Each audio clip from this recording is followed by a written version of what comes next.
ဒီပိဋကစာမှုပဲအောင်မြင်ပြီဆိုလို့ရှိရင်လည်းပဲအကျိုးခံစား권အနေနဲ့ပိဋကတပုံအာဂုံရောရေးပြီးတော့ပြီးသွားပြီဆိုလို့ရှိရင်လစဉ်ဆွမ်းဆန်တော်လစာရပါတယ်နောက်ပြီးတော့မိယထာသင်္မောအထက်တန်းခရီးသွားလာ권လက်မှတ်နောက်ကကပ္ပိယတယောက်နဲ့ရရှိပါတယ်ဒါတော့ပိဋကတပုံအောင်လို့ရှိရင်ရတဲ့အလံတော်ဖြစ်ပါဒီပိဋကဘွဲရတဲ့တန်ဃာတော်တွေကားနဲ့ကြွတဲ့အခါမှာကားထိပ်မှာခြီတဲ့အလံဖြစ်ပါအယိုးဝါအယိုးနီးအာဂုံဆိုလို့ရှိရင်တော့အယိုးနီးလို့သုံးပါတယ်ရေးပြေမှာတော့အယိုးဝါလို့သုံးပါနှစ်ပုံဆိုလို့ရှိရင်ထီးနဲ့လက်ဖြစ်ပါထီးနဲ့လက်ကြည့်တာနဲ့ဒါပိဋကနှစ်ပုံအောင်တယ်လို့ဒါသိရမှာဖြစ်ပါထီးသုံးလက်ဆိုလို့ရှိရင်တော့ပိဋကသုံးပုံလုံးပြီးပြီးသားဖြစ်ပါဘုံဘုံတို့မင်းကုန်းဆရာတော်ဘုရားကြီးကတော့ဒီသက်တော်ရှင်ကြားရှိတုန်းကကိစ္စတွေခရီးနဲ့ကြွတဲ့အခါမှာကားထိပ်မှာအလံချီပါတယ်နော်ပိဋကသုံးပုံအလံနော်တခါကရန်ကုန်မှာမိပွိုင်းမိပြီးတော့ရက်နေတဲ့အချိန်မှာဆရာတော်လည်းအစည်းအဝေးသွားမှအချိန်ရလည်းနီးနေတော့အဲ့ဒါကားဆရာကိုပြောတယ်ဟေးကောင်မောင်းကွာ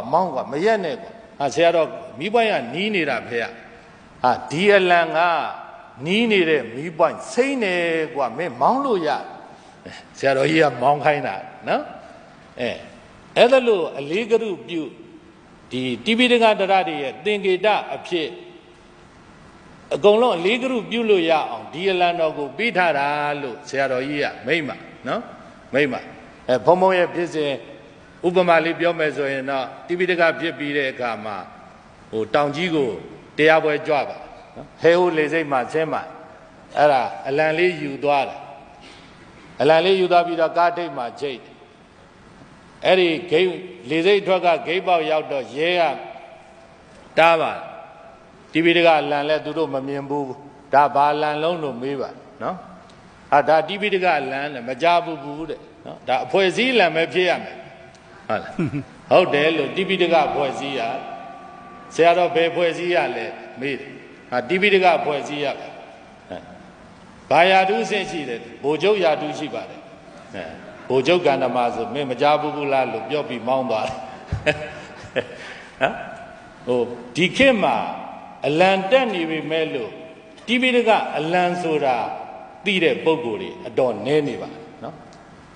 ဒါကြောင့်မလို့ဒီနေရာကနေပြီးတော့ဒီထီးသုံးလက်ပါတယ်ဆိုလို့ရှိရင်ဒါပိဋကသုံးပုံပြီးတယ်ဆိုတဲ့သင်္ကေတဖြစ်ပါနော်ထီးတက်လက်ဆိုရင်တစ်ပုံထီးနှစ်လက်ဆိုနှစ်ပုံထီးသုံးလက်ဆိုသုံးပုံဖြစ်ပါနော်ဒါတော့တိပိဋကတစ်စိတ်ဖြစ်ပါဒါတော့မိယထာလက်မှတ်အထက်တန်းခီးသွားလာ권လက်မှတ်သိမ့်မိန်နေနော်တပုံဆိုလို့ရှိရင်နှစ်ပုံဆိုလို့ရှိရင်တော့နောက်ကကပ္ပိယတယောက်လိုက်လို့ရသုံးပုံပြီးသွားပြီဆိုရင်တော့ကပ္ပိယနှစ်ယောက်ရလေးရင်မှရပါတချို့ကမေးကြပါဆရာတော်ဘာရည်ရွယ်ချက်နဲ့တိပိဋကဝင်တာလဲလို့စာမိုးဖြေတာလဲလို့မေးပါနော်ဘုံဘုံကတော့ခရီးသွားတာလဲဝါသနာပါတော့ငါမြန်မာဒီတပတ်ပတ်ချင်လို့အဲ့ဒါဒီပရိပတ်တိရအောင်ရချင်လို့ငါစာချက်တယ်တိပိဋကစာမေးပွဲဝင်တယ်လို့ပြောပါတယ်ကဘာတော့ပတ်လို့မရဘူးမြန်မာထဲမှာတော့လေချောင်းရပါတယ်ယထာရပါတယ်သင်္ဘောရပါတယ်နော်ဒီပိဋကတွေထဲမှာတော့